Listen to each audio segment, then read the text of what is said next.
Donc c'est parti pour le webinaire sur la cybersécurité. Hop. Donc c'est sur le thème de la cyberattaque, ça n'arrive pas qu'aux autres. Donc nous avons aussi Orange avec Monsieur Jean-Jacques Gaoulière. Nous avons Paul Abine également d'Orange qui est avec nous. Frédéric Daniel, notre intervenant, donc, qui va pouvoir aussi se présenter plus en détail après. Donc, c'était déjà notre intervenant sur les 2 webinaires précédents, notamment sur les menaces en mars et puis sur tout ce qui était risque associé au télétravail, notamment sur le webinaire de juin. J'ai également mon collègue Philippe Moreau de l'Institut d'informatique appliquée qui est avec nous. Et Frédéric, je te laisse la parole pour la suite. Eh bien, merci. Je vais donc du coup prendre la main sur le contenu, comme ça, c'est plus simple pour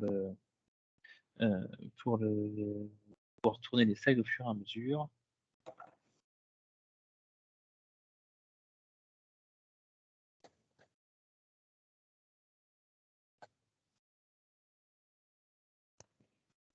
Voilà, donc le sujet cyberattaque, ça n'arrive pas qu'aux autres. Donc on va parler et faire un retour d'expérience sur le sujet et puis aussi donner des bonnes pratiques et des bons conseils pour pouvoir avancer sur ce sujet, se préparer et réagir.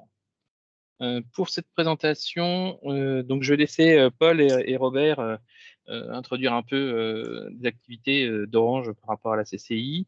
Moi, je vais juste me présenter rapidement. Donc, moi, je suis en charge d'activités, d'équipe conseil et audit sur les Pays de la Loire pour Orange Cyberdéfense, c'est-à-dire que ce sont les équipes qui accompagnent les entreprises dans les évaluations de leur maturité, dans la montée en maturité justement de leur sécurité, de leur cybersécurité.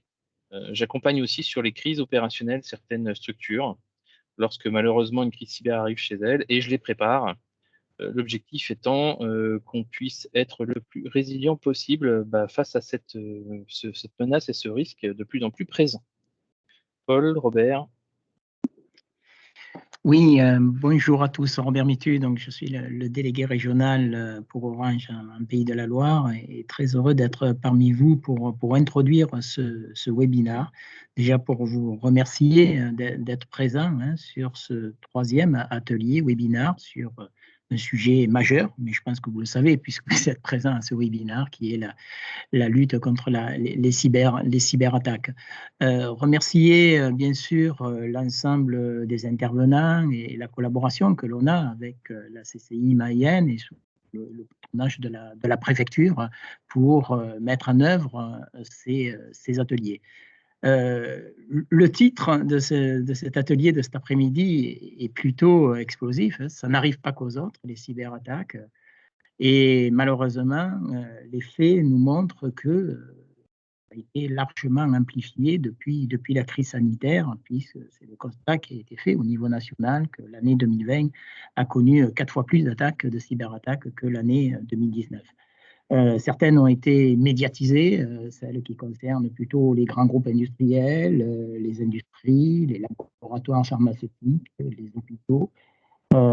Mais il faut être conscient que personne n'est à l'abri, quelle que soit la taille de l'entreprise, quel que soit le domaine d'activité dans lequel vous œuvrez, de ces attaques cyber.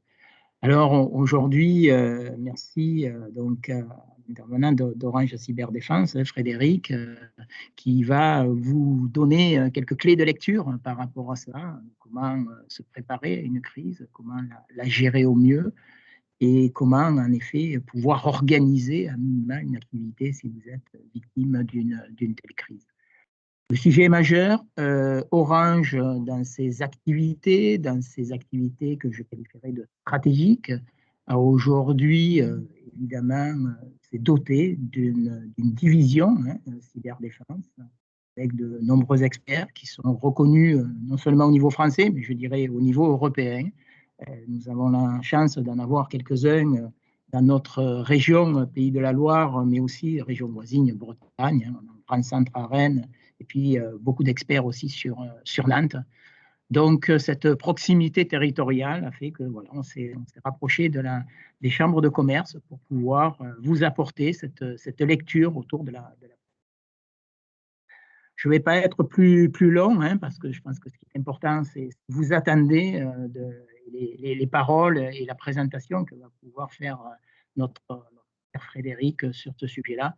Je vous remercie encore donc de votre participation et sans doute des échanges qui pourront avoir lieu au cours de la suite de la présentation. Bon séminaire, bon webinaire à tous. Beaucoup. Et nous aurons aussi donc Philippe Moreau, qui est responsable de programme de l'Institut informatique appliqué. Je vais vous présenter Philippe, qui interviendra régulièrement. C'est son expérience. Oui, merci Frédéric.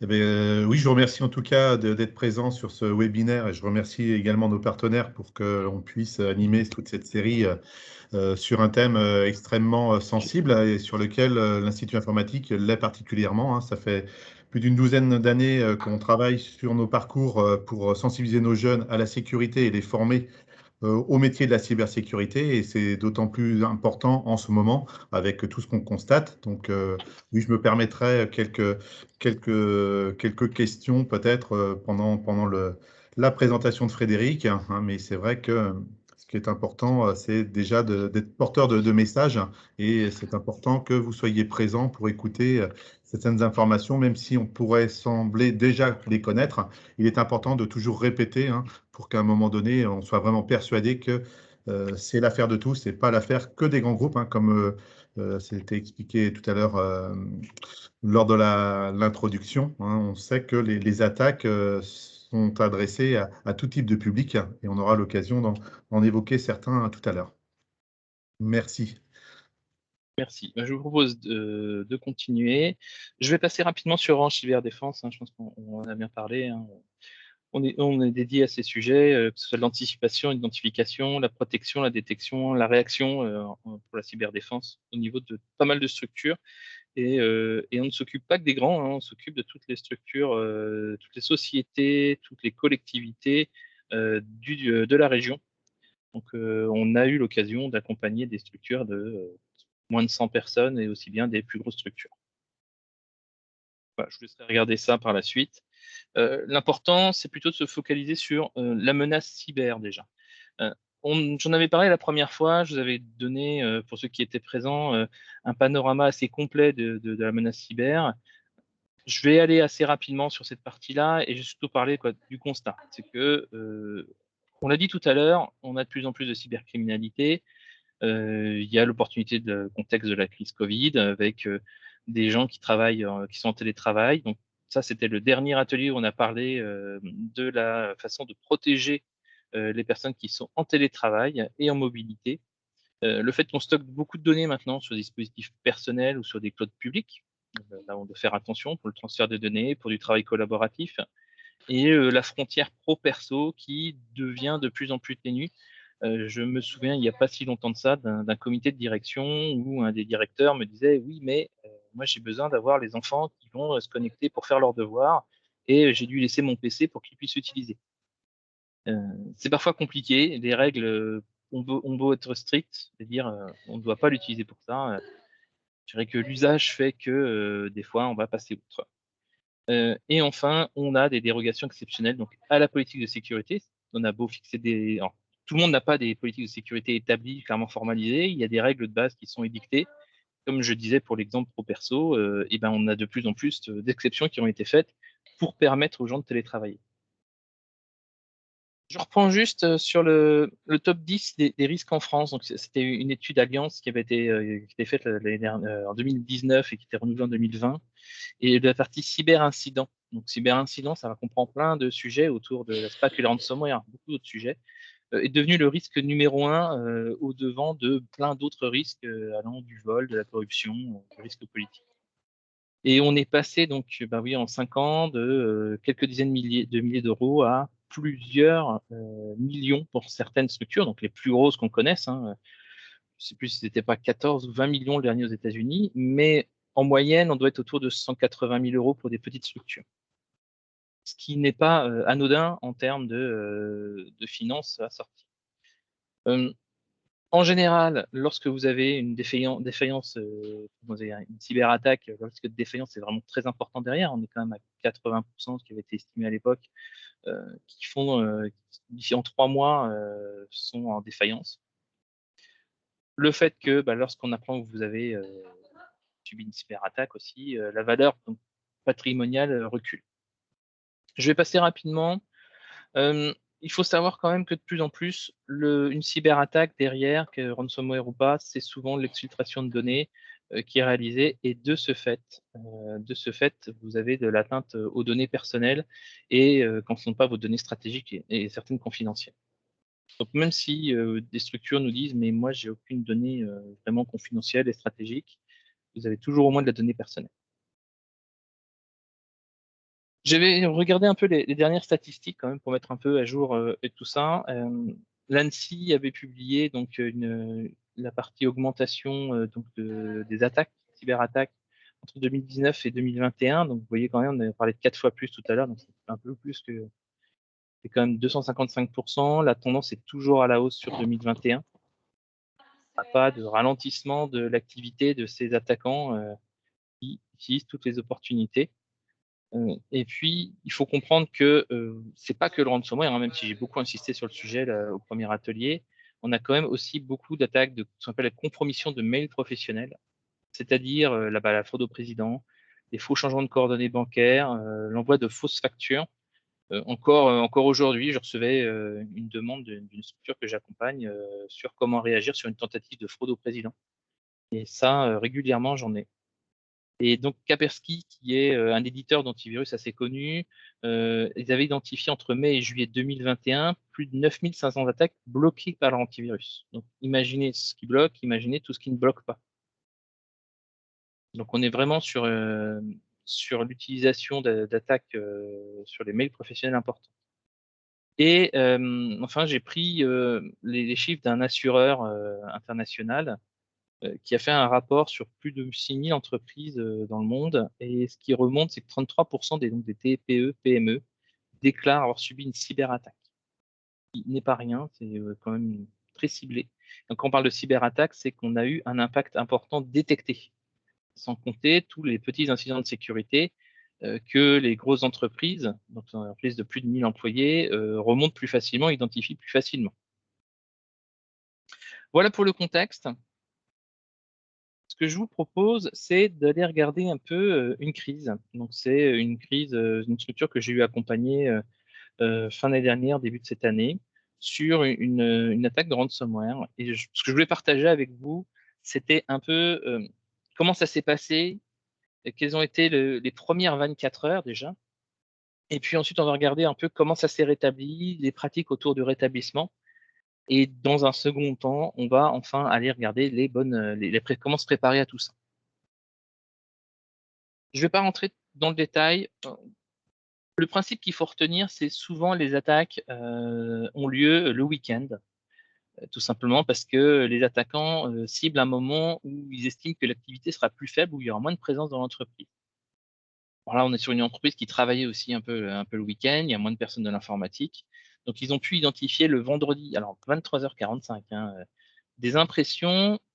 Alors, ce ne sont pas des demandes de rançon qui sont sorties, mais les attaquants ont sorti sur les imprimantes une note d'information pour leur dire que leur système était sous attaque et qu'ils devaient se connecter au support pour avoir les informations afin de pouvoir débloquer leur système. Donc, première alerte à l'heure là. On est sur une structure qui a qui a une production importante, qui doit sortir à tout prix des éléments pour le lendemain, donc c'est vraiment au jour le jour. Ils ont fait un choix à ce moment-là de continuer les opérations en coupant Internet et la messagerie. Et ils ont déclenché le début de crise, donc la gestion décisionnelle opérationnelle, vers 3 heures du matin. Entre-temps, donc, ils ont décidé d'arrêter les serveurs. Donc, on était essentiellement sur des serveurs Windows qui étaient impactés. Et ils ont donc arrêté leurs serveurs et coupé tous les accès réseau pour les postes de travail. Donc, ce qui veut dire les VPN, les systèmes de télétravail divers et variés. Et puis sur site, vous ne pouviez plus vous identifier et accéder à quoi que ce soit. Donc, On a eu, comme ils sont en lien avec l'ANSSI, donc ils ont eu leur déclaration à l'ANSSI, et vous voyez, entre le début de l'attaque, le vendredi soir, et le début de la première réunion de crise, on était quand même entre 23h45 et 8h. Donc, ils ont fait appel à nous pour les aider à gérer cette crise. Donc, ils ont le réflexe de trouver un prestataire qui pourrait les accompagner dans cette crise. Il y a eu un choix qui a été fait, ce sera toujours le choix que vous vous poserez. C'est j'ai une production, je dois alimenter, mettons que tout est basé sur mes sites web, j'ai des relations clients importantes, je dois sortir des éléments, des publications régulièrement. Donc, qu'est-ce que je fais? Est-ce que je rouvre mon Internet? Est-ce que je coupe tous mes flux? Donc là, le choix avait été fait de réouvrir Internet. C'est un choix qui est hyper risqué parce que ça rouvre la porte à des attaquants pour pouvoir continuer leur travail s'ils n'ont pas fini ou pour pouvoir faire d'autres choses. Ensuite, la journée a été cadencée essentiellement autour de cellules de crise entre décisionnel, opérationnel. Alors, il faut voir qu'une réunion de crise, c'est 1 heure de points sur l'opérationnel. Ça va être lister toutes les choses, les actions à réaliser, identifier les éléments qui restent à faire, lancer des sujets d'investigation. Et sur la décisionnelle, ça va être faire les fameux choix. Est-ce que je rouvre Internet pour pouvoir continuer ma propre production? Comme je dis, c'est un énorme risque qu'on prend dans ces cas-là. Est-ce que comment je communique, comment j'informe mes collaborateurs et surtout, quels sont les éléments que je veux redémarrer en premier avec mes métiers. On verra tout à l'heure un peu plus en détail ça veut dire derrière en termes de préparation, parce que là, on était dans un cas où beaucoup de choses étaient improvisées, certaines étaient connues, mais si vous n'avez rien préparé en termes de plan, en termes de formalisation, ça peut être compliqué de prendre ces décisions rapidement. Donc, à 10h, le samedi matin, on était en train de déployer des solutions donc type EDR pour permettre de contrôler, verrouiller les machines et les serveurs et commencer à prévoir le nettoyage une fois qu'on aura fini notre investigation. Et donc, la journée a été cadencée entre ces différents plans de production, plans de communication, activation du plan de reprise d'activité, et puis toujours des sujets opérationnels sur paramétrer les accès Internet, paramétrer les flux de données. L'investigation numérique, c'est quelque chose qui est arrivé après. Vous voyez, vers 15h. On s'est retrouvé avec l'investigation numérique vers 15h. Pourquoi? Parce que le choix a été fait d'abord de faire un bilan complet pour les métiers et pour les besoins de redémarrage avant de se lancer vraiment dans une partie récupération de preuves et investigation. Donc, priorité business, et ensuite, on a commencé à aller creuser un peu plus pour savoir qu'est-ce qui s'était passé. Voilà pour la globalité. Et à minuit, et ce qui s'est passé pendant plusieurs jours, on recoupait Internet. Et au fur et à mesure, on a mis en place des règles de filtrage sur les accès Internet pour éviter que l'attaquant puisse revenir. Je ne sais pas si du coup, c'est clair pour vous un peu ces premières 24 heures qui ont été très denses, très intenses, beaucoup de sujets à traiter. Philippe, si vous avez un autre exemple, il me semble, de société un peu dans ce même cas de figure. C'est vrai que quand on dit que ça n'arrive pas qu'aux autres, c'est d'autant plus vrai sur ce début d'année 2021. Nous avons nous-mêmes été attaqués à la Chambre sur une partie qui était à la fois stratégique, mais qui n'était pas liée à la partie administrative de la Chambre. C'était la partie formation. Et puis, pour ce qui concerne nos acteurs locaux, nous avons eu un certain nombre d'industriels qui ont fait l'objet d'attaques. Alors, c'est vrai que, comme tu le disais tout à l'heure, on expose beaucoup les grands groupes et nous, Lactalis n'y a pas échappé. La presse a relayé cette information. Mais on a eu également d'autres industriels qui ont subi des attaques, alors de type ransomware ou autre, mais surtout ransomware. Et le scénario décrit sur les premières 24 heures, je dirais que c'est à peu près la même chose qui s'est produit parce que le service avait quand même préparé, a réagi extrêmement rapidement parce que l'entreprise ou les entreprises disposaient de ressources en local pour pouvoir prendre les dispositions et réagir assez rapidement. Par contre, c'est vrai que pour les entreprises beaucoup plus modestes, eh bien, réflexe quand on dispose éventuellement d'une ressource, d'un responsable informatique, eh bien, d'avoir, je dirais, la sérénité pour tout de suite envisager de prendre les bonnes décisions, avoir les bons réflexes, hein, et puis savoir bien s'entourer. Donc, c'est vrai que ça, ce sont les questions qui peuvent se poser parce que sur le bassin des Pays de la Loire, sur Angers, sur le bassin Choletais notamment, hein, nous avons eu pas mal d'attaques également de ce type, hein. La ville d'Angers a été attaquée. Il était évoqué tout à l'heure, je crois que c'était Paul qui parlait des centres hospitaliers, des hôpitaux. Eh bien, on y a eu droit de la même manière. Et puis des entreprises sur la Vendée, hein, comme Beneteau également, hein, où la production eh bien, s'est retrouvée paralysée un temps, le temps de rétablir la situation. De toute manière, que l'on paye ou non la rançon, on y laisse forcément des ressources. Là, sur un cas qui s'est produit sur Laval en février, début février 2021, c'était une attaque liée à un problème de messagerie, hein, un simple utilisateur qui a cliqué sur un exe en pièce jointe, hein, et qui s'est diffusé sur une cinquantaine d'autres utilisateurs. Eh bien, ça s'est propagé et le fait d'alerter, trouver un prestataire pour pouvoir intervenir, là aussi dans l'anticipation, c'est en jouant sur des relations pour trouver rapidement un prestataire qui puisse les accompagner. Si on n'a pas anticipé, là aussi, on peut perdre du temps pour pouvoir déclencher le plan d'action. Et puis ensuite, bah, se dire que de toute manière, bah, il faut prévoir un budget. Plusieurs dizaines de milliers d'euros ont été dépensés de manière directe pour les prestations et indirecte par rapport à la surcharge de la DSI, hein, qui a été estimée à peu près une soixantaine de jours par rapport à une période normale occupée par les collaborateurs. Et ce qui a été facilitateur, ça a été aussi l'implication des collaborateurs dans la gestion de la crise. Ça aussi, c'est extrêmement important dans les bilans qui ont été tirés sur l'expérience vécue, c'est de pouvoir réagir rapidement, d'impliquer rapidement les différents responsables de service, bien sûr les dirigeants, pour pouvoir mener une campagne de remise en situation. En tout cas, ce sont les informations que j'ai pu collecter auprès des DSI ou de certains DSI qui malheureusement ont subi cette attaque. Par conséquent, c'est vrai que la vigilance se doit d'être au quotidien, hein, quels que soient les moyens financiers mis derrière. Et on a toujours une petite faille, un service qui est un petit peu obsolète. Et c'était le cas encore, un service là, Windows qui n'était pas à jour et qui a été la porte d'entrée. Voilà, merci Frédéric, excuse-moi, je te rends la main, hein, mais c'est vrai qu'aujourd'hui sur le territoire, tout le monde est exposé et surtout les industriels parce qu'il y a des enjeux financiers et si on peut gagner de l'argent, eh bien, on sait que maintenant ce sont des organisations criminelles qui assurent ce genre d'attaque. Enfin, leur objectif, c'est de bloquer votre activité et donc de vous faire payer le déblocage de cette activité un maximum. Donc, globalement, par rapport à toutes ces expériences, vous voyez, les premières 24 heures vont être très importantes et vont surtout être très denses et vont mobiliser vos ressources. Donc, il faut s'attendre à ce que la première journée, vous mettiez, je dirais, en limite et en très grosse fatigue, surtout l'ensemble des équipes mobilisées.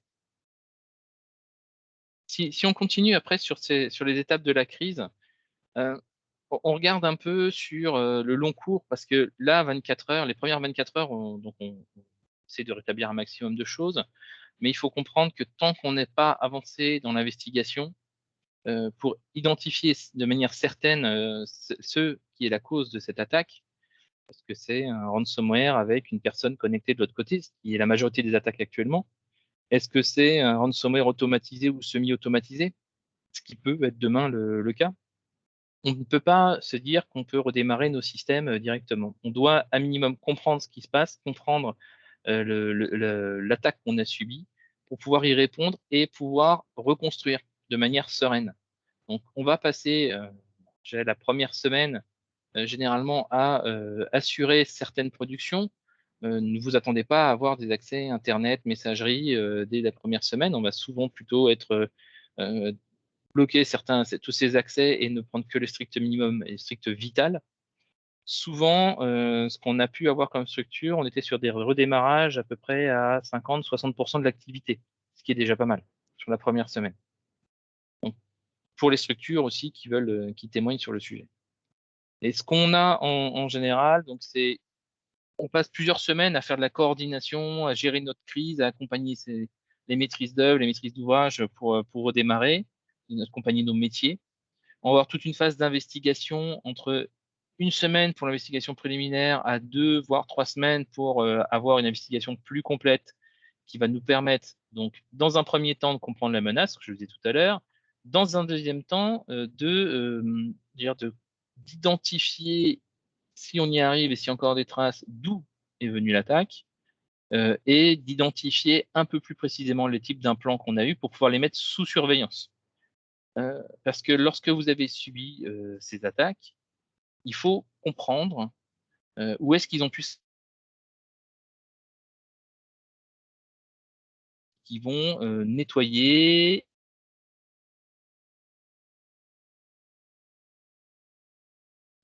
S'il est présent quelque part installé sur le poste en faisant des scans, ça peut être aussi à travers les antivirus. On a eu des cas où l'éditeur d'antivirus nous fournissait tous les jours des mises à jour par rapport à ce qu'on lui a envoyé comme élément de signature. Et on va effectivement reconstruire sur la durée. Donc là, on est sur un exemple qui était à peu près à 8 semaines pour reconstruire à 90%, 90-95% d'activité. Donc on a des sujets qui vont être la sécurisation de l'Active Directory, l'activation du cœur du système d'information, et puis surtout derrière, et on regardera en détail tout à l'heure, si on s'est fait attaquer sous des flips, c'est qu'on a des vulnérabilités potentiellement, et donc on doit monter notre niveau de sécurité pour ne pas réouvrir directement avec la porte grande ouverte à un potentiel nouvel attaquant, voire au même qui reviendrait. Ce que nous a dit l'investigation qu'on a menée sur ce cas, donc on était sur un attaquant qui s'appelait Egregor, qui est assez connu et qui est beaucoup moins actif parce que suite à ça, on a quand même pu, les polices internationales ont pu porter des coups à cette organisation.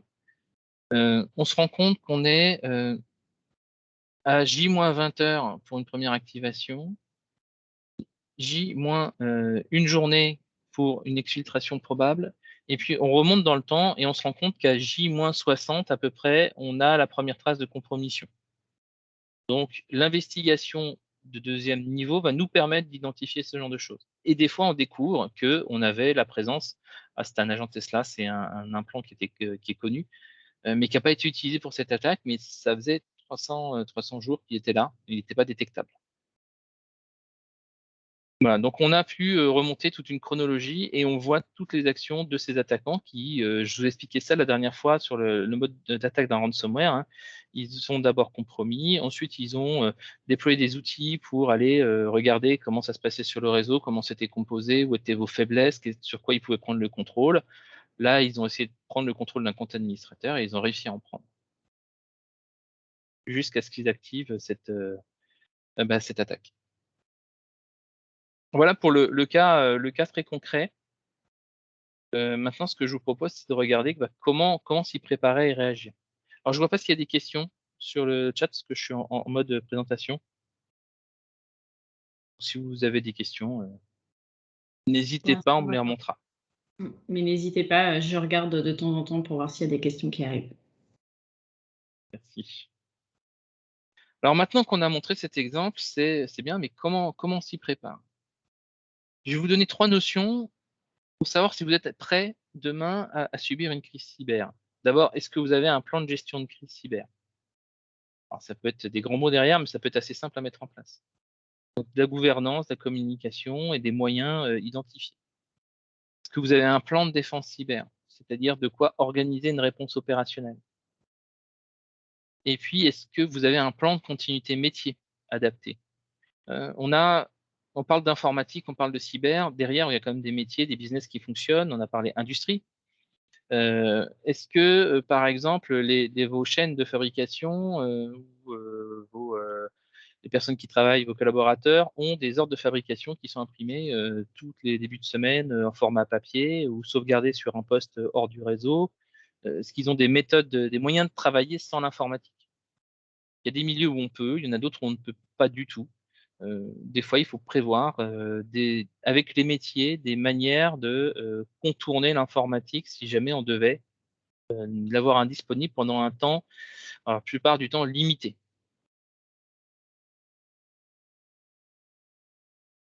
Donc, par rapport à ça, on va regarder un peu ces histoires de plans. C'est quand même beaucoup de plans 2, plan 2, plan 2. Comment ça s'organise? En fait, on part sur 3 principes. D'abord, on anticipe, on se prépare en avance au cas où. Et comme vous l'avez vu à travers toutes les différentes présentations, le au cas où viendra un jour ou l'autre. Il y a réagir, ça m'arrive, qu'est-ce que je fais? Quelles sont les actions que j'entreprends? Et enfin, il y a reconstruire. Comment je redémarre mon SI le plus sainement possible? Je ne dis pas que ce sera impeccable, mais au moins le plus sainement possible et en prenant le moins de risques possible. Donc, anticiper, on a 3 aspects. On va regarder certains en détail. Il y a d'une part, il y a l'organisation. Donc, je construis ma gestion de crise. La gestion de crise, en général, dans les structures, dans les petites structures ou dans les communautés de communes, dans les agglomérations, enfin, dans les structures où il y a très peu de monde dans la DSI, ou très peu de monde dans la structure elle-même, on est souvent en train de se dire, le jour où ça arrive, on saura s'appeler, on saura échanger. De toute façon, j'ai le numéro de un tel, j'ai ce numéro perso, ou alors il est toujours connecté le week-end, il n'y a pas de problème pour le joindre. Sauf que c'est bien, vous l'avez contacté, tout le monde s'est appelé, il y a tout le comité de direction, la DSI, sauf que vous n'avez pas construit la façon dont vous allez piloter cette crise. Et en général, on va perdre du temps à se regarder un peu dans le blanc des yeux en disant, alors maintenant, qu'est-ce qu'on fait? Donc, c'est là où l'organisation est importante, c'est qu'on va mettre en place des process, des outils de pilotage qui font que le jour où ça nous arrive, on ne se pose pas de questions, on sait ce qu'on a à faire. On a au moins écrit ce qu'on devait faire, parce qu'on n'est pas obligé de connaître tous ces documents par cœur, mais on a au moins ça sous la main. Quand on se réunit, on dit, bah voilà, ok, on va commencer par faire ça, d'accord, et c'est quoi les impacts? On va regarder, on va analyser notre situation, et on va avoir en face des actions qui vont nous permettre de réagir plus rapidement. On va regarder tout à l'heure un peu ce qu'on retrouve dans ce genre de kit un peu opérationnel. Et puis, il y a décliner le plan de défense et les fiches réflexes. Ça, on va regarder aussi un peu plus précisément. Il y a toute la partie formation et sensibilisation, et je pense qu'on insiste souvent là-dessus. On en a reparlé plein de fois dans tous les webinaires. À chaque fois que vous allez participer à un événement autour de la cyber, on vous en parle, former, sensibiliser. Ça sera toujours un leitmotiv. Pourquoi? Parce que même si vous n'avez pas une vulnérabilité, et donc vous fassiez très attention à avoir le moins de vulnérabilité possible sur ce que vous exposez à Internet. On a parlé, le collaborateur qui clique sur l'exécutable dans le mail, l'exemple qu'on a eu, il existe, il est toujours là. Et s'il n'est pas informé un minimum des risques qu'il prend en cliquant sur un document d'une personne qu'il ne connaît pas, vous pourrez vous en prendre qu'à vous-même parce que la personne sera là en disant « je ne savais pas ». Donc la sensibilisation, c'est important. Et enfin, il y a un sujet qui me tient beaucoup à cœur, ça fait longtemps que je travaille sur ces domaines-là, c'est toute la partie simulation et exercice. C'est-à-dire que c'est pas le jour J qu'il faut découvrir ce qu'on a mis en place en termes de processus et entraîner sa direction à la situation de crise face à une attaque cyber. Ça a 2 intérêts. Le premier, ça a l'intérêt de regarder les outils qui existent et puis de s'en imprégner et de voir quelles sont les décisions qu'ils font prendre. Et le deuxième, c'est de sensibiliser aussi. Parce que tout le monde entend parler du voisin ou du presque voisin qui s'est fait attaquer. On a donné pas mal d'exemples. Mais personne ne sait vraiment comment ça s'est passé. À moins que vous ne connaissiez le DSI qui a pu vous raconter un peu l'histoire, s'il n'est pas contraint au secret. Les directeurs, ils ne savent pas comment ça s'est passé, ils ne savent pas les événements qui ont pu avoir lieu, le stress que ça génère. Voilà. Donc, des fois, faire des exercices, des simulations, ça leur permet de comprendre un peu mieux. Donc, l'objectif, c'est anticiper donc, la défaillance technique et le sinistre majeur. On va défendre le système d'information et on va tâcher d'être résilient. Une fois qu'on a dit ça, qu'est-ce qu'on met en place? La première chose, j'en parlais tout à l'heure, les outils de gestion de crise. Je rentre en crise, de quoi j'ai besoin pour ne pas réfléchir trop sur le démarrage de ma crise. D'abord, c'est comment je sais que je dois passer en crise. Qu'est-ce qui me fait dire que je suis face à une attaque cyber qui doit activer la crise? Est-ce que c'est un incident de sécurité? Une personne qui a cliqué sur un mail de phishing? Est-ce que c'est plus grave parce qu'au final, le mail de phishing a exécuté quelque chose qui s'est propagé? Donc, c'est à quel moment on peut estimer qu'on passe en crise et on va mobiliser le comité de direction? Comment on va mobiliser? À qui on fait appel? Est-ce que j'ai bien les numéros des personnes? Donc, je disais tout à l'heure, souvent on se dit dans une structure, c'est bon, j'ai le numéro de machin, machin, sauf que le jour J, c'est peut-être pas vous, c'est peut-être quelqu'un de vos équipes, c'est peut-être quelqu'un du métier qui va être appelé. S'il n'a pas toutes les informations, c'est peut-être un nouveau que vous avez recruté il y a peu de temps. S'il n'a pas les informations, il va devoir passer du temps à appeler l'un, l'autre pour avoir le numéro de lui, le numéro de lui, le numéro de lui. Donc, mobiliser, avoir les informations sur comment je mobilise, quels sont mes contacts que je peux appeler, c'est un élément, alors, dit comme ça, hein, c'est pas très compliqué à faire, hein, je liste les différentes personnes que je dois contacter. Et dans ces fiches de contact, d'ailleurs, ce qui est bien, c'est d'aussi avoir les numéros de mes prestataires ou de structures sur lesquelles je peux m'appuyer. Alors, je ne parle pas qu'en cyber. Demain, il faut reconstruire. Avoir les numéros du prestataire informatique que vous avez l'habitude d'appeler ou qui pourrait venir vous donner un coup de main en renfort parce que sinon vous allez épuiser vos équipes internes. Ça va aider aussi le jeu pour avancer sur la crise. Ensuite, je suis rentré en crise. De quoi j'ai besoin? Une crise, une gestion de crise, c'est très formalisé. Il y a des éléments dont on a besoin parce que lorsque vous serez dans la crise ou qu'on sortirait de la crise, si vous avez une assurance va vous demander des comptes sur la façon dont vous l'avez géré. Si vous avez des actionnaires, pareil, ils vont vous demander des comptes. Si vous êtes soumis à des contraintes réglementaires et que vous avez des régulateurs, ils vont vous demander des comptes. Dans le domaine, par exemple, pharma, on vous demandera des comptes sur la façon dont vous êtes assuré que vos systèmes de production ne sont pas ou plus compromis. Donc, on a des documents de base qui permettent de suivre nos actions, qui vont permettre de savoir comment ça s'est passé, comment on a géré la crise et de tracer. C'est ça l'important, c'est de tracer la crise. Donc, je rentre en crise. Déjà, j'identifie qui est rentré dans la cellule de crise. Je regarde dans ma salle de crise si j'ai bien tout ce dont j'ai besoin pour gérer la crise. Comme ça, je n'ai pas à me poser de questions sur la façon dont... c'est bête, hein, mais avoir des bouteilles d'eau sous la main, des fois, ça évite d'envoyer quelqu'un les chercher. Chaque rôle, donc on parlera tout à l'heure des cellules de crise, chaque personne a un rôle et sait quoi faire dans son rôle. Et enfin, on va suivre la gestion de crise.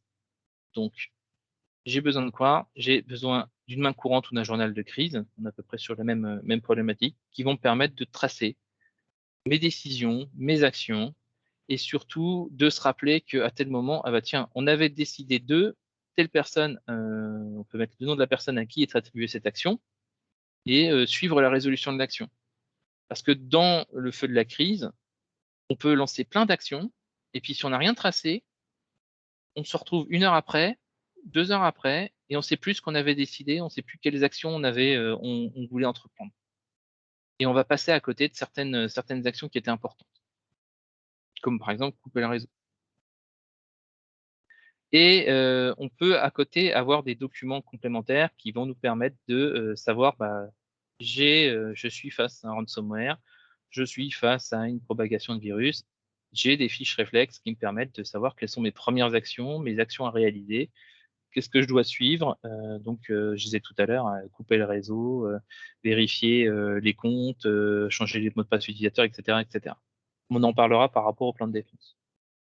Voilà. Quelles sont mes mesures conservatoires? Donc, comment je m'assure que mes données, enfin mes biens essentiels de l'entreprise sont bien conservés et à l'abri. Et est-ce que j'ai créé un plan de reconstruction de mon système d'information? C'est-à-dire que je sais par quoi je commence, quels sont les éléments importants, où est-ce que je vais trouver des éléments qui vont me permettre de reconstruire mon système d'information. D'ailleurs, où sont mes sauvegardes aussi? Un autre aspect qui est la communication en situation de crise. C'est un élément, la communication de crise, en gestion de crise, surtout en cyber, qui n'est pas forcément évident. Il y a des éléments de langage, il y a des choses qu'on peut dire, des choses qu'il vaut mieux éviter de dire. Si demain vous parlez de virus informatique alors que vous êtes face à un ransomware ou parce que le virus informatique, j'aurais tendance à vous dire c'est plus trop commun, quoi. On parle plus trop de virus à l'heure actuelle. Peut-être que ça reviendra, hein, mais on parle plutôt effectivement de malware, de cybermalveillance, de cyberattaque.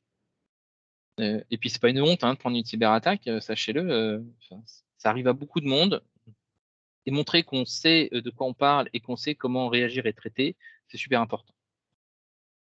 Voilà. Et communiquer entre la communication en interne et la communication à l'externe, c'est-à-dire, mettons, la presse ou les partenaires, ça va être très important de maîtriser tous ces éléments. Et au-delà de ça, quand je sortirai de ma crise, il faudra quand même que je fasse un bilan. Donc, tous ces éléments de suivi vont me permettre de dresser un bilan sur la façon dont j'ai géré la crise, voire vous permettre de faire des retours d'expérience à vos collègues ou à différentes personnes dans les cercles comme aujourd'hui. Voilà, là on est sur le panorama des outils de gestion de crise, on est très dans l'organisationnel. On va parler un peu plus technique. Dans la partie technique, on va parler plan de défense cyber. Donc le cadre, plan de gestion de crise, on vient d'en parler, l'organisation, les moyens, la logistique, la communication. Et on va regarder tout ce qui est stratégie ou tactique de défense. Donc, quels sont mes moyens de prévention? Quels sont mes moyens de vigilance?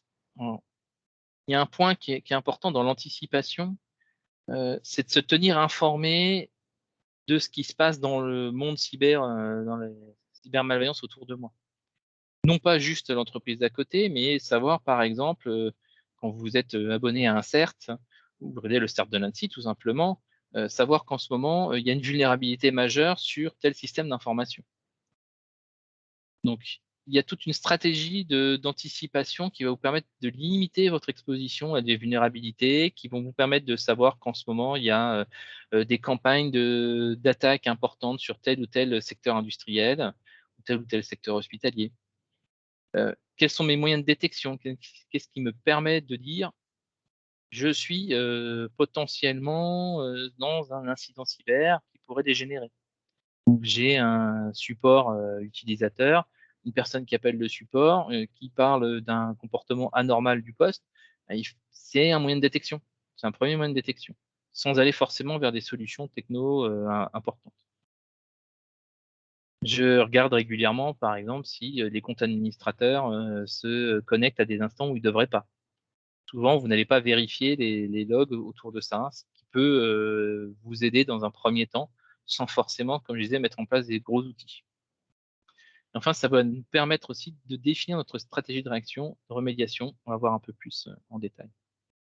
Et derrière, je vais créer toutes mes procédures, mes contre-mesures, donc mes mesures fonctionnelles et techniques, donc mes procédures d'urgence. J'ai l'attaque qui est là. Qu'est-ce que je fais? Comment je coupe je parle de couper Internet depuis tout à l'heure. Je n'arrête pas de le répéter. Et concrètement, comment je fais? Est-ce que c'est moi qui ai la main? Est-ce que c'est mon opérateur que je dois appeler? Ça, il faut le savoir, il faut l'avoir documenté pour que vous n'ayez pas à réfléchir et que votre premier réflexe, ce soit prendre la ligne qui correspond et réaliser l'action. Je parle de mesures conservatoires pour les métiers.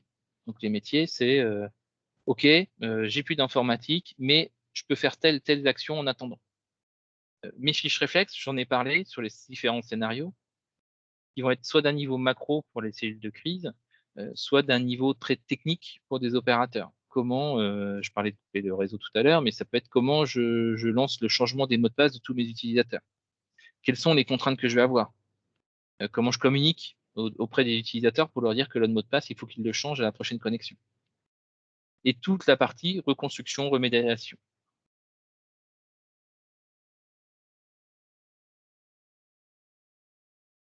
Donc, si on regarde de manière un peu plus technique sur l'anticipation des stratégies de défense, donc dans mon plan, je vais quoi? Je vais d'abord m'assurer que je préserve mes actifs essentiels. Actifs essentiels, c'est quoi? C'est soit vos moyens de production, donc j'ai des chaînes de production aussi industrielles. Comment je m'assure qu'elles peuvent continuer de tourner même si mon SI de gestion est impacté? Que mes données, et quelles sont les données que je stocke? J'ai des données personnelles, des données patients par exemple. Comment je m'assure qu'elles sont bien protégées? Et puis surtout mes sauvegardes. Où est-ce que j'ai mis mes sauvegardes et comment je suis sûr qu'elles ne peuvent pas être compromises. Donc ça, je l'avais évoqué la dernière fois, on le réévoque aussi à chaque fois. Les sauvegardes, c'est important d'avoir des solutions qui vous permettent de les mettre hors ligne pour vous assurer qu'elles ne seront pas impactées le jour où il y a une attaque. Quels sont les moyens dont je dispose pour limiter la propagation? Souvent, on est sur un système d'information, sur un réseau qui est ce qu'on appelle à plat, c'est-à-dire que entre la personne qui va être au niveau du contrôle de gestion et la personne qui est opérateur sur une chaîne, et ben, il y a peut-être aucune protection, aucun pare-feu entre les deux ou aucun système qui sépare les réseaux. Ce qui fait que si le poste du contrôleur est touché par un ransomware, il n'aura aucun problème, l'attaquant, à aller se propager partout. Donc, comment je fais pour que mes systèmes soient le moins touchés possible? Un autre aspect dont j'ai peu parlé, qui est dans le cadre de l'investigation, c'est j'anticipe toute la partie séquestration de preuves. J'ai été attaqué, je dois reconstruire, mais en même temps, je dois garder des preuves. J'ai pas prévu la volumétrie disque pour pouvoir sauvegarder d'une VM supplémentaire, qui de la sauvegarde de la VM ou des logs, parce que j'ai optimisé tout mon espace de stockage et que je n'ai que la place pour pouvoir restaurer mes systèmes de production. Il y a mettre sous surveillance, donc j'en parlais rapidement. Comment je mets sous surveillance mon système d'information? Est-ce que je pars sur des technos simples qui vont me permettre de remonter des alarmes? Et puis, est-ce que j'ai quelqu'un pour regarder les alarmes? Est-ce que je prends le temps de regarder mes alarmes? J'ai vu des structures où elles avaient plein d'outils, mais personne pour regarder les alarmes. L'intérêt du coup était quand même assez limité parce que il se passait quelque chose, ils avaient ce qu'on appelle des signaux faibles, mais jusqu'à ce qu'ils subissent l'attaque, ils n'ont rien vu. Parce qu'ils n'étaient pas devant et il n'y avait personne, il n'y a pas d'expertise pour comprendre et analyser. Comment je fais pour évincer l'attaquant? Donc j'ai un attaquant qui est là, comment je fais pour le faire sortir de mon système d'information? Souvent, ça va être je coupe internet, d'autres fois, ça va être je limite les flux, mais il faut comprendre comment je peux bloquer l'accès de l'attaquant à mon système d'information. Et enfin, c'est toute la partie, je prépare ma stratégie de restauration, de remédiation. Je fais des sauvegardes, mais je teste jamais mes sauvegardes. Voilà, il y a peut-être un petit problème parce que si vous n'êtes pas sûr que vos sauvegardes fonctionnent, le jour où vous les restaurez, vous allez croiser les doigts en espérant que ça va fonctionner. Donc il y a toute une stratégie aussi de restauration. Je restaure pas, on va dire, une VM de 100 gigas de la même façon qu'un serveur de fichiers qui commence déjà à faire 5-6 téraoctets de données. Donc comment je restaure tout ça? Dans quel ordre? Est-ce que je teste? Quand je teste régulièrement aussi? Et puis si je perds de l'information ou si je ne peux pas restaurer, comment je fais pour retrouver? Alors, on peut des fois retrouver de l'information, on peut des fois réparer des choses.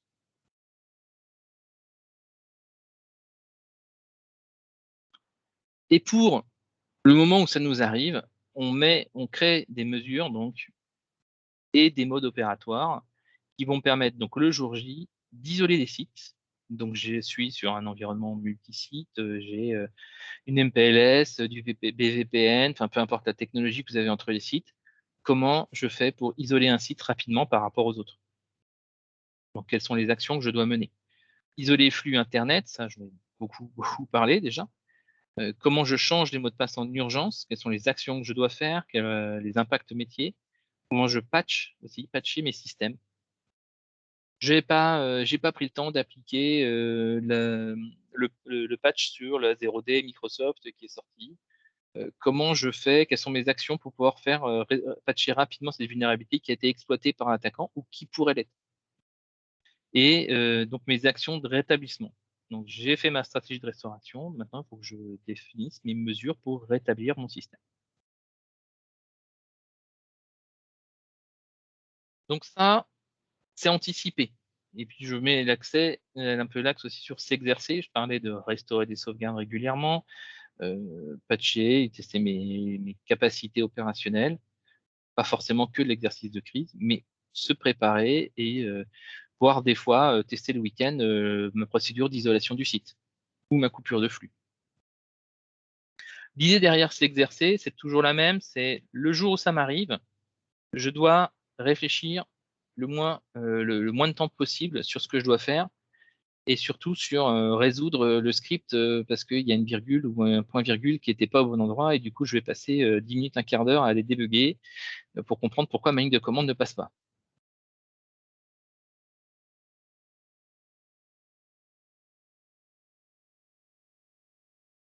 Je sais pas si c'est du coup clair pour tout le monde, je n'ai pas de réaction particulière.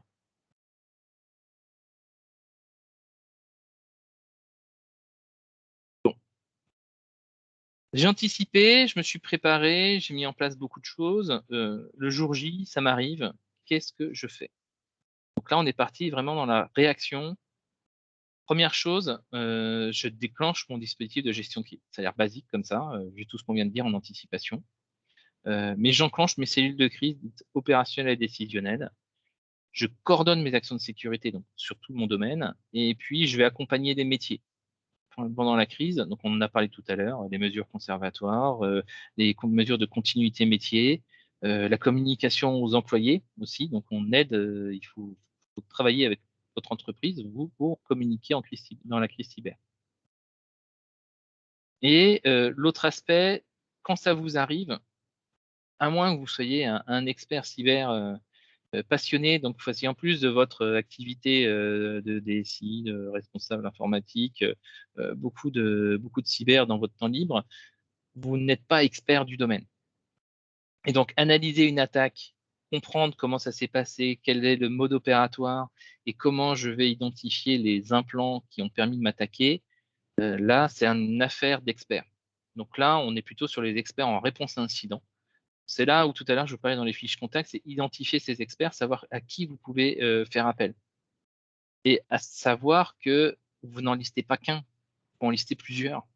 Parce que je dirais que la structure à qui vous travaillez habituellement, admettons qu'elle soit déjà sur une crise, une ou plusieurs crises à ce moment-là, elle n'aura peut-être pas la possibilité de vous aider. Donc, c'est pas une question de toujours avoir un seul, c'est d'avoir, on dirait une liste avec bien entendu toujours celui que vous préférez en premier, mais ne pas être démuni quand ça arrivera et vous retrouver avec ah bah mince, je comptais sur un tel, mais il peut pas parce qu'il est déjà sur une, deux, trois crises en parallèle.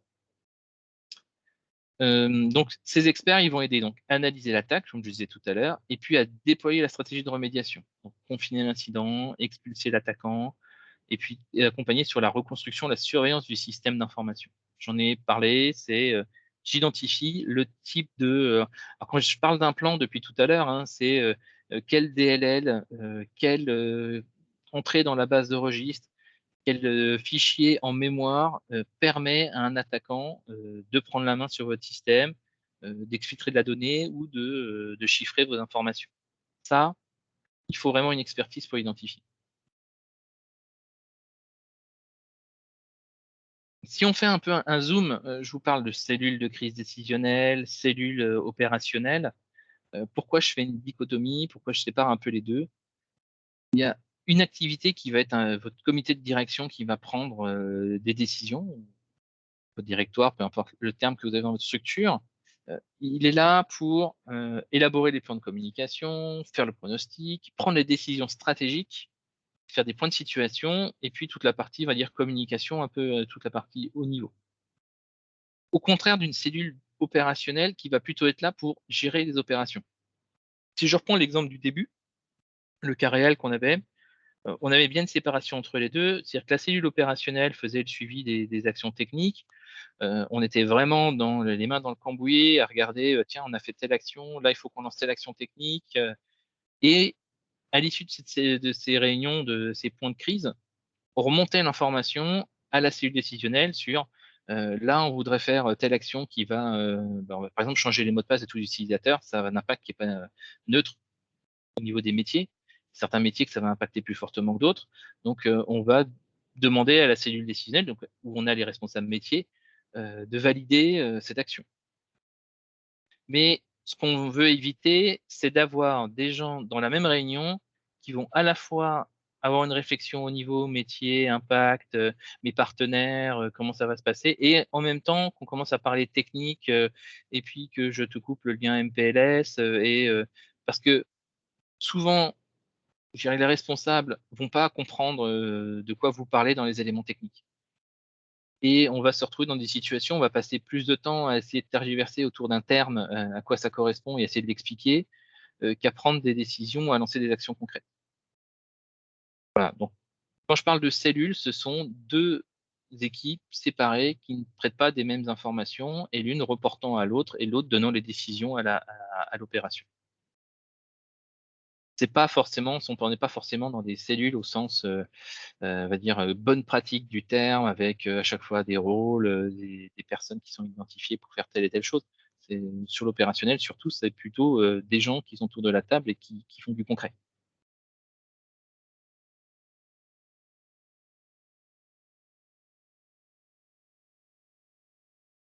Alors, en étant la réaction, on a parlé des actions que j'avais prévues en anticipé. Le jour J, comment je réagis? Qu'est-ce que je fais? Première chose, donc là, je vous donne quelques bonnes pratiques à appliquer le jour où vous êtes attaqué. Donc, on est vraiment dans la réaction. Première chose, vous isolez votre réseau d'Internet. Pourquoi? Parce que souvent, on est sur des attaquants qui ont la main et qui sont vraiment connectés à votre système d'information. On évite de mettre hors tension les machines, tout simplement parce que si on a des informations, des données en mémoire, c'est bien de pouvoir les récupérer pour l'investigation. Ce que je dis, c'est bien d'eux. Maintenant, des fois, la réalité opérationnelle veut que vous fassiez des actions comme vous allez éteindre vos machines, ou vous allez dans l'urgence, sans trop réfléchir, les éteindre, ou et les reconstruire très rapidement, ce qui fait que vous n'aurez pas forcément les éléments de preuve. Il faut anticiper, maîtriser votre communication de crise en interne et en externe. Qu'est-ce que je dis à mes utilisateurs? Mettons que j'ai des utilisateurs qui se connectent le week-end. Qu'est-ce que je leur dis pour éviter de créer un effet de panique, et aussi créer un effet de suspicion? C'est-à-dire que si j'en dis trop et que j'en ai un état, bon, ici c'est la catastrophe, on n'a plus rien qui fonctionne, vous allez créer de l'anxiété et vous avoir un effet angoissant pour vos utilisateurs en interne. Si au contraire vous dites bon, c'est rien, c'est un petit problème, vous allez aussi générer, si on dit trop peu, générer un effet où les gens vont creuser un peu, vont échanger un peu sur les réseaux sociaux, ce genre de choses entre eux, et créer une communication parallèle qui ne vous sera pas favorable et qui pourra même porter préjudice. Donc, il est important de savoir de quoi vous devez parler en interne et en externe. Vous assurer d'avoir vos sauvegardes fiables et qu'elles sont en sécurité, ou les mettre en sécurité si vous n'avez pas eu le temps de les mettre, sachant que souvent dans les attaques actuellement, ils anticipent, les attaquants, et vont aller dans les premières choses supprimer vos sauvegardes si elles sont en ligne. Et quand je dis fiables, c'est on sait qu'elles fonctionnent parce qu'on les a testées régulièrement. Par contre, ça ne veut pas dire qu'elles sont pas non compromises. Je m'explique. Tout à l'heure, on a vu dans le premier schéma d'attaque par rapport à l'investigation qu'ils étaient là 60 jours avant et qu'ils ont déployé des premiers outils un peu plus de 30 jours avant. Donc ça veut dire que quand vous avez sauvegardé des environnements, vous avez sauvegardé les malwares, les outils de l'attaquant avec. Donc quand vous allez restaurer, si vous restaurez même à une semaine, vous risquez d'avoir les éléments d'attaque. Donc si vous restaurez ça et que vous rouvrez tout de suite votre Internet, vous redonnez la main à vos attaquants. Donc fiable, c'est des données qui contiennent vos informations qui ont été testées. Donc ça ne veut pas dire que vous êtes sûr qu'il n'y a rien en termes de menaces, d'outils d'attaque dedans. Ça va être dans les nettoyages que vous ferez avec les experts dans la suite. Donc, soit à travers des outils, des scripts, etc. Comme je disais, faites-vous aider par des experts sur des doutes, des difficultés. Il y a certaines choses qui peuvent se faire rapidement. Vous aurez réagi assez vite pour que l'attaque soit limitée. Donc, vous n'aurez peut-être pas besoin à ce moment-là d'experts. Il y a des cas de figure où vous avez vos sauvegardes à côté et puis vous dites tant pis pour l'investigation, moi ce que je veux c'est redémarrer la production, je reconstruis et puis on verra plus tard. Ça peut être aussi un cas de figure.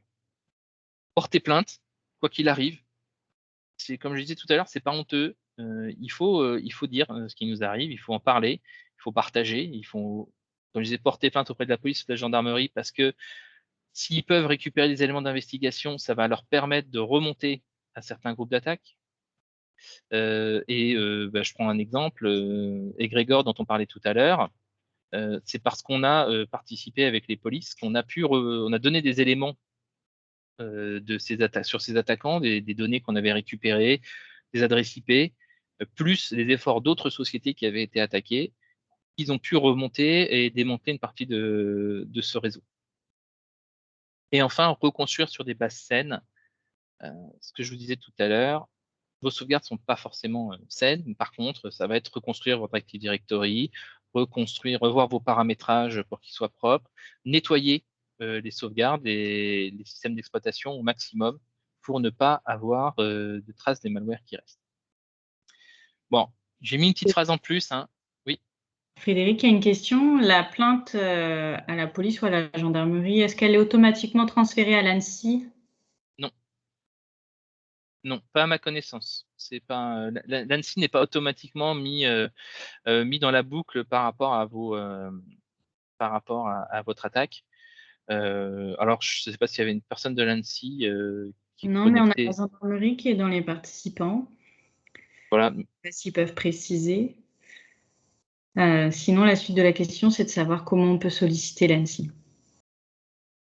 Alors, si vous êtes opérateur service essentiel, opérateur d'importance vitale, ou que vous êtes dans un périmètre qui est particulièrement surveillé, comme tout ce qui est hôpitaux, l'ANSSI, si vous informez, ils pourront revenir rapidement vers vous, ou vous pouvez contacter votre correspondant régional. Ça ne veut pas dire forcément qu'ils pourront vous aider à reconstruire toutes ces actions-là. Ils ont déjà beaucoup d'activités avec ceux que je vous ai cités en premier. Donc souvent, ils vont vous envoyer vers des structures expertes qui pourront vous accompagner dans la reconstruction. Ce que j'ai eu plusieurs fois, c'est des points avec l'ANSSI où on donne des éléments d'information en disant bah, voilà ce qu'on a identifié, voilà comment ça a fonctionné, et ces éléments-là leur servent eux pour informer d'autres sociétés, pour préparer ce type d'attaque. Donc, premier réflexe, si vous voulez contacter l'ANSSI, responsable régional. On peut retrouver sur le site de l'ANSSI les coordonnées. Ok, merci. Voilà, ce que je disais, ne payez pas la rançon, parce que quand vous payez la rançon, vous entretenez, vous leur permettez donc de payer leurs équipes. N'oubliez pas, les attaquants, ce sont des sociétés, hein, au final. Ce sont comme des sociétés. Il faut qu'ils payent leurs opérateurs, il faut qu'ils payent les gens. Et quand vous donnez de l'argent, du coup, ils ont de quoi se payer les personnes qui ont fait l'attaque, plus prendre de nouveaux employés et pouvoir faire plus d'attaques. Et au final, on les aide, on les engraisse quelque part, hein, si on peut dire, et on leur donne les moyens de faire toujours pire. Ça va entretenir leur recherche et développement. Oui. Et au-delà de les financer, est-ce que tu récupères vraiment tes données? Alors, j'avais dû le dire la dernière fois, mais ça va peut-être se faire sourire les gens, mais ça va dépendre de la réputation du groupe qui vous a attaqué.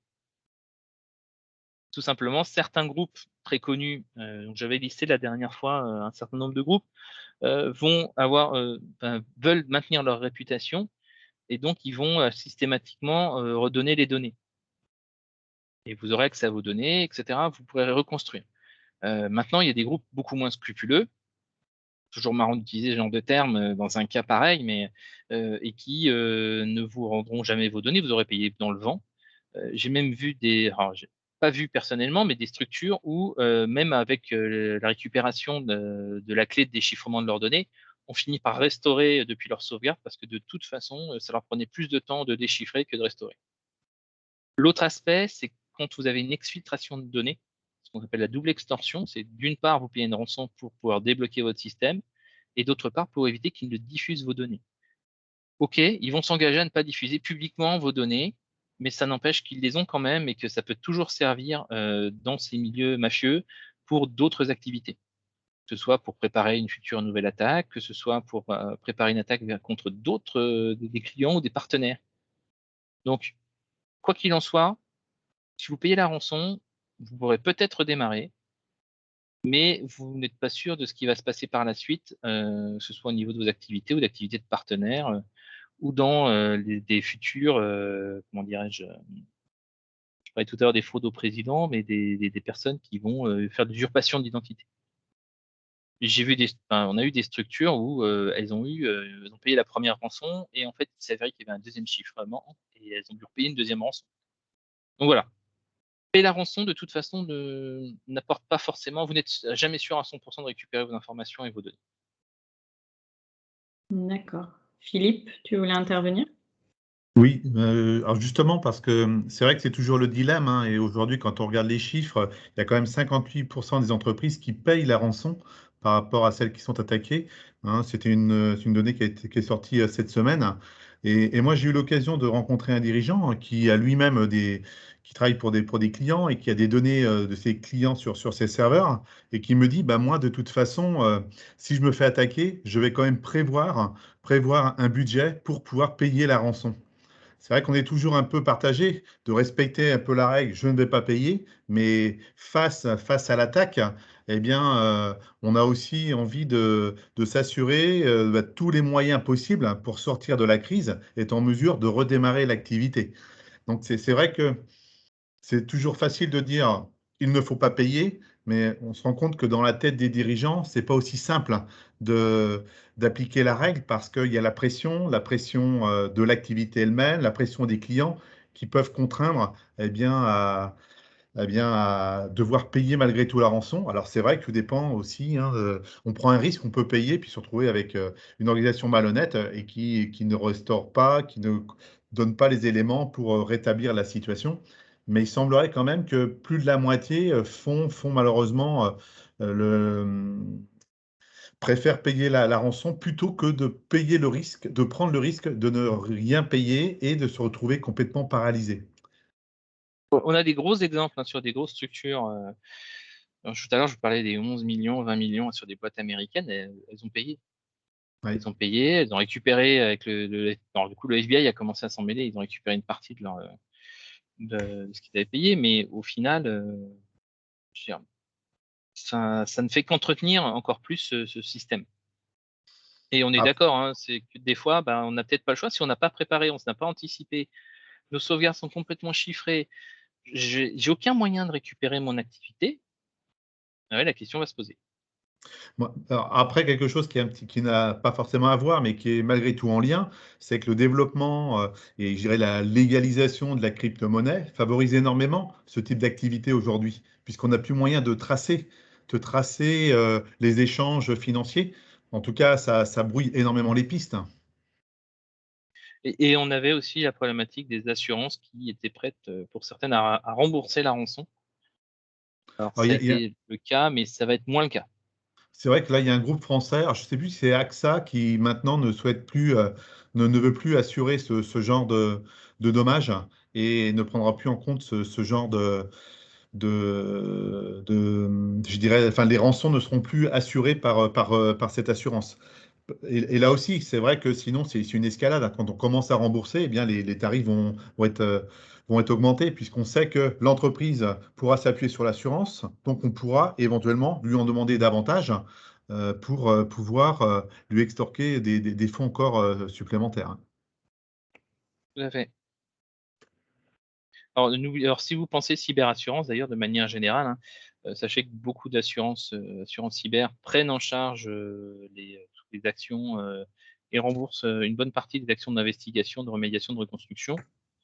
Par contre, elles vont être aussi de plus en plus exigeantes sur les actions réalisées en amont. Elles vont regarder de manière très scrupuleuse qu'est-ce que vous avez mis en place déjà comme niveau de sécurité pour vous assurer que vous avez déjà un niveau de sécurité correct. Et puis on n'est pas plus dans l'assurance qui est assurée sur le risque cyber, je dirais à tout va. Elles deviennent de plus en plus exigeantes aussi. Voilà, donc pour reprendre un peu de manière un peu globale la réaction, c'est-à-dire qu'en amont sur une incident de sécurité ou une crise, on va être sur une phase un peu d'audit et de diagnostic. J'en ai un peu moins parlé tout à l'heure, hein, je parlais de préparation, mais dans l'anticipation, ne serait-ce que faire un état des lieux un audit ou une évaluation de la maturité de votre système d'information. Il y a des outils pour ça, certains outils libre disposition, libre service qui vous permettent de vous auto-évaluer aussi. Déjà, rien qu'avoir cette vision, ça va vous aider pour préparer ensuite. Donc, il y a toute la partie préparation à la crise, on en a parlé. Les premières heures, on va être dans la détection de l'incident, dans la qualification et la mobilisation. Et puis après, les premiers jours, on supervise, on entrave l'attaque, on commence la reconstruction, la remédiation, et on va passer au fur et à mesure vers la remise en service. Il y a un objectif dans les premières heures, c'est bloquer l'attaque. Ensuite, retrouver la confiance dans votre système d'information. On en a parlé tout à l'heure, hein, repartir sur des bases saines, m'assurer que mon annuaire d'entreprise n'est pas compromis, ou s'il l'est, comment je le reconstruis rapidement. Après, il y a des outils type EDR qui peuvent être déployés, rechercher la fuite d'informations, s'il y en a. Il y en a souvent à l'heure actuelle. Et dans la phase de remise en service, on va réduire nos risques d'incident. Donc, j'avais des vulnérabilités, je vais les patcher. Il y a certaines pratiques de sécurité qui me manquaient, je vais faire en sorte de les mettre en place. Je vais revoir peut-être mes architectures, mais l'idée derrière, c'est de monter mon niveau de sécurité, parce que si j'ai été compromis une fois, c'est une bonne partie, on le verra tout à l'heure, déjà de l'humain, mais c'est aussi parce que au niveau technique, j'ai peut-être pas les outils ou les bonnes pratiques aussi organisationnelles là-dessus. On parlait de payer la rançon juste avant, payer, ne pas payer. Il y a un élément que j'ai pas précisé, c'est que si vous payez la rançon, assurez-vous quand même de monter très vite votre niveau de sécurité. Donc, toute cette partie, retrouver la confiance, réduire les risques d'incident, vous n'y échapperez pas. Parce que vous avez été compromis, vous avez restauré, c'est bien, mais vous avez toujours la porte ouverte. Vous avez pu récupérer vos informations, mais ils peuvent revenir par la même porte assez facilement. Donc, il faudra de toute façon monter votre niveau de sécurité, sinon vous êtes bon pour un deuxième tour, si on peut dire. Donc, on est sur du durcissement à long terme. Voilà, donc on est sur le sujet renforcé. Je remets l'organisation en état de fonctionnement nominal. Donc, généralement, je me fais accompagner par les experts IT. J'intègre donc des éléments utilisables et sains. On remet en route progressivement mon système d'information et on renforce du coup la sécurité derrière. Et on continue de rester en amélioration, donc à l'écoute de ce qui se passe en termes de vulnérabilité, en termes de campagne d'attaque, que ce soit du phishing, que ce soit des secteurs ciblés dont je parlais tout à l'heure. Donc, je ne saurais que vous conseiller d'aller suivre le CERT Annecy ou alors cybermalveillance.gouv.fr, qui sont quand même des sites d'information assez importants. Certaines structures ont accès à des CERT parce que, je vais prendre un exemple, sur les régions, les collectivités, vous avez le CERT Renater qui permet d'y accéder. Sur les entreprises, c'est plus compliqué d'avoir accès à des CERT. Généralement, on est plutôt sur des services payants quand on veut des CERT un peu plus réactifs et un peu plus qualitatifs ou plus centrés sur son besoin. Quand vous vous lancez sur le CERT de l'ANSSI, il faut savoir faire le tri dans l'information, savoir qu'est-ce qui vous concerne ou pas. Voilà, on fait évoluer son organisation et puis on met en place des infrastructures plus robustes, que ce soit au niveau de la sauvegarde, de la virtualisation, de la supervision.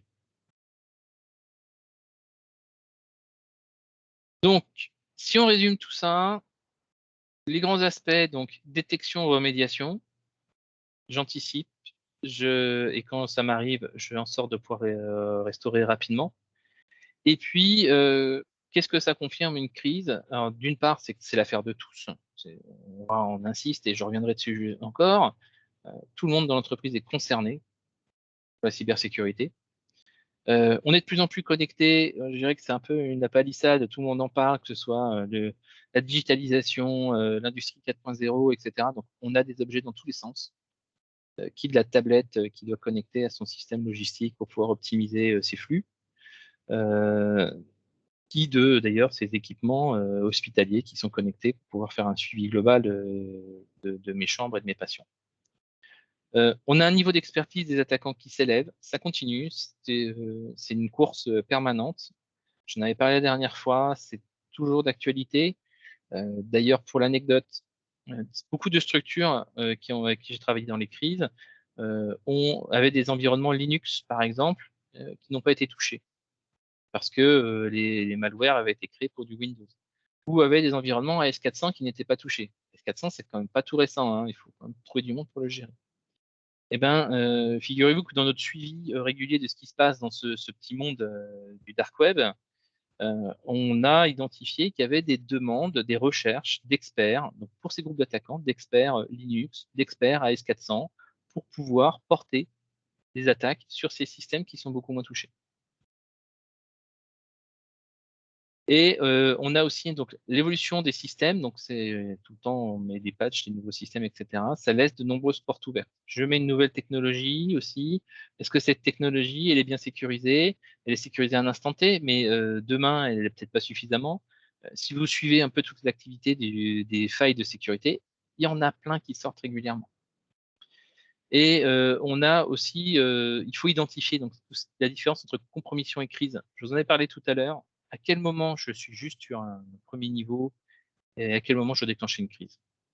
Donc, entre la compromission et la crise, j'ai détecté une entrée, j'ai pu réagir rapidement, j'ai détecté tout ça, j'ai pu réagir rapidement et je ne passe pas en crise. J'ai pas pu détecter la compromission. Du coup, il est fort probable que je passe en crise par la suite parce qu'ils vont continuer de faire leurs actions. Voilà, donc les attaques, elles sont inévitables. On y aura droit à un moment ou à un autre. Les compromissions, donc comme je vous le mets, c'est réel. Hein, on a des cas, on a de nombreux cas. Il faut être agile, c'est très important là-dessus. Et pour conclure, je vous ai remis les défis 2021. J'en avais parlé la dernière fois, j'ai repris le même slide. Quels sont les points d'attention majeurs en 2021 et puis plus tard, hein, 2021 et pas que. Généralement, on est déjà septembre d'ailleurs, 2021 est presque fini. On est sur des actions qui sont court, moyen terme. Donc, se préparer à la crise, avoir son kit de crise, son process documenté. Documenté ne veut pas dire des documents de 50 pages ingérables, intenables, hein, mais avoir un minimum mes fiches contacts, mes fiches réflexes, mes fiches de com. Renforcer les capacités de détection sur les attaques cyber, soit en mettant des outils, des solutions, soit en changeant mes processus. Je vous l'ai dit tout à l'heure, ne serait-ce que regarder quand les administrateurs de votre système se connectent pour s'assurer qu'il n'y a pas une activité suspecte. Ne serait-ce que regarder que j'avais un compte administrateur qui était désactivé, qui est utilisé d'habitude par mon prestataire. Tiens, il s'est connecté à tel moment où il a été réactivé. Ça ne demande pas d'avoir des outils, ça demande à superviser son système.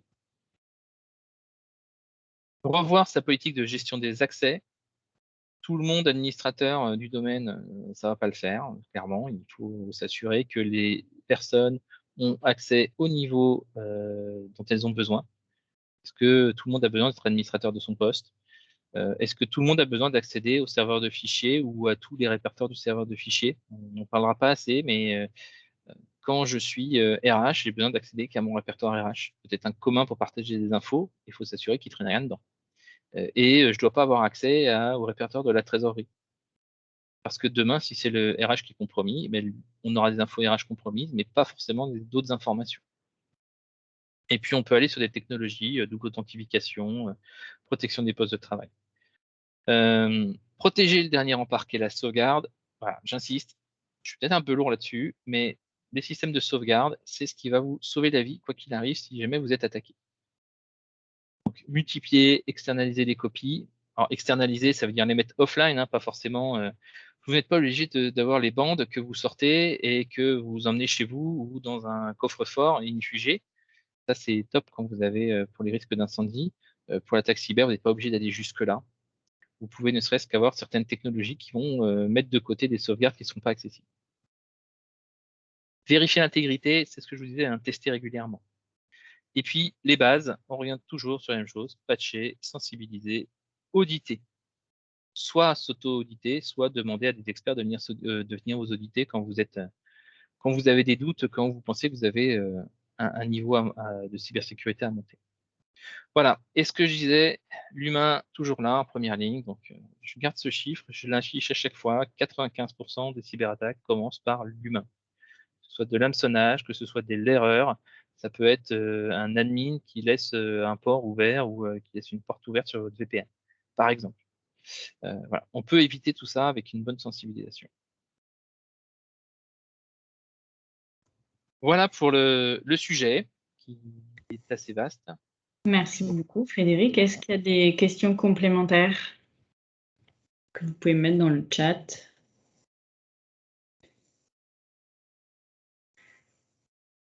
J'en profite, Frédéric, est-ce que tu sais à peu près les délais entre le moment où tu te fais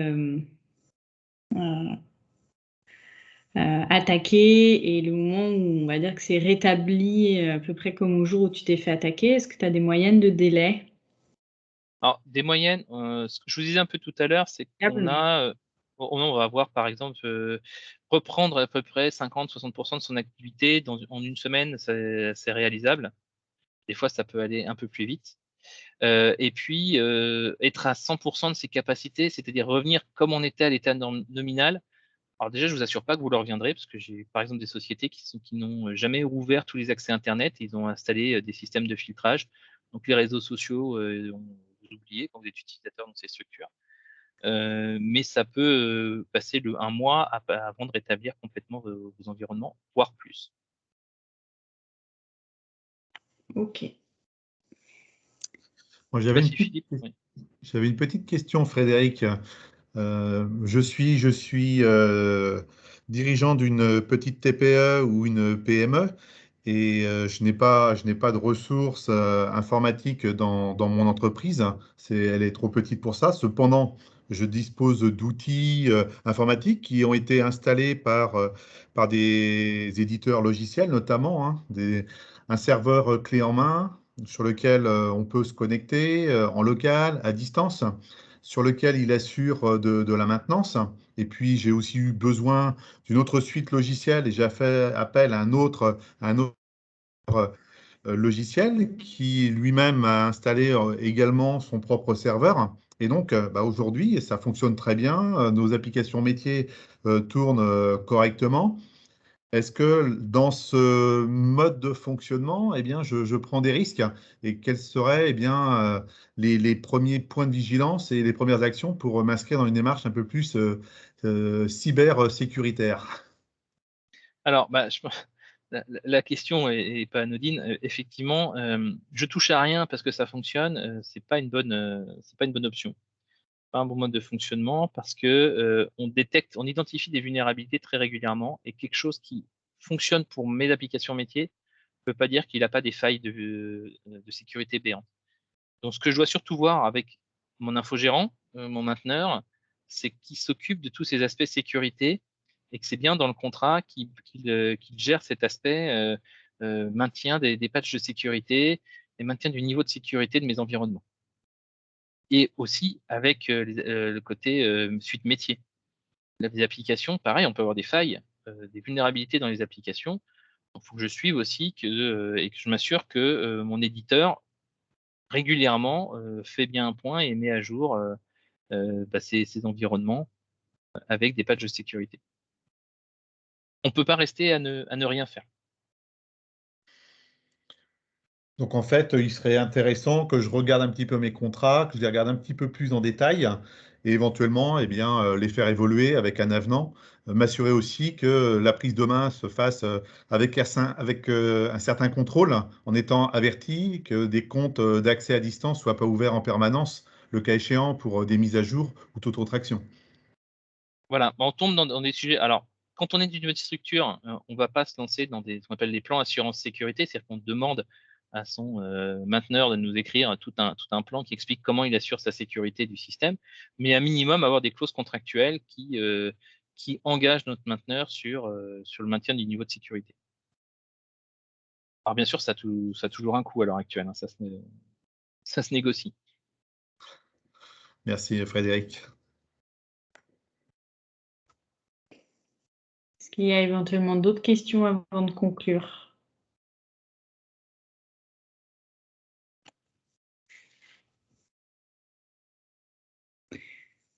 Bon. Alors, il y a une question, si je vois dans le chat, sur le fait de gérer une attaque en environnement hybride interne et cloud Azure.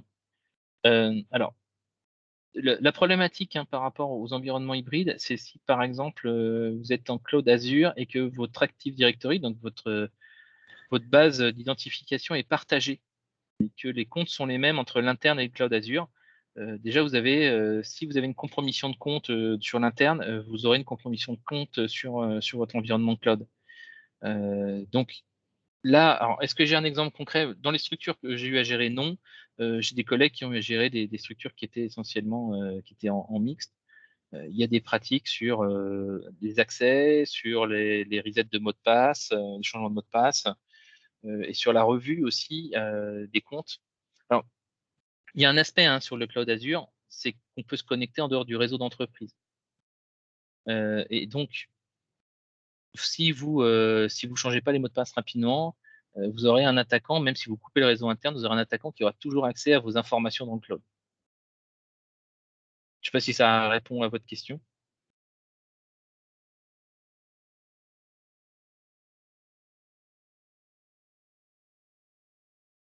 Oui. Ok. Alors, je vois pas d'autres questions pour l'instant. Eh bien, merci beaucoup Frédéric, en tout cas pour ton intervention. Merci aussi donc pour le partenariat, pour pouvoir mettre en place ces webinaires donc avec Orange Cyberdéfense. C'est important, et puis aussi la préfecture de la Mayenne et puis notre école d'informatique. Si jamais en tant qu'entreprise, vous avez aussi besoin, par exemple, d'accompagnement sur les thématiques numériques. Donc, on travaille avec Jean-Luc Gressier tous les deux sur cette partie-là, alors que ce soit sur de la maturité numérique pour l'entreprise, ou aussi notamment la partie industrie du futur que gère Jean-Luc, sur tout ce qui est système d'information, data, aussi cybersécurité. Donc, n'hésitez pas si jamais vous souhaitez au moins faire un point sur ces éléments ou échanger. Bien, merci beaucoup. On va pouvoir conclure, et puis on vous donnera rendez-vous pour un prochain webinaire ultérieurement. Merci à vous. Je vous souhaite une bonne fin de journée. Bonne journée, au revoir. Merci, bonne fin de journée à tous.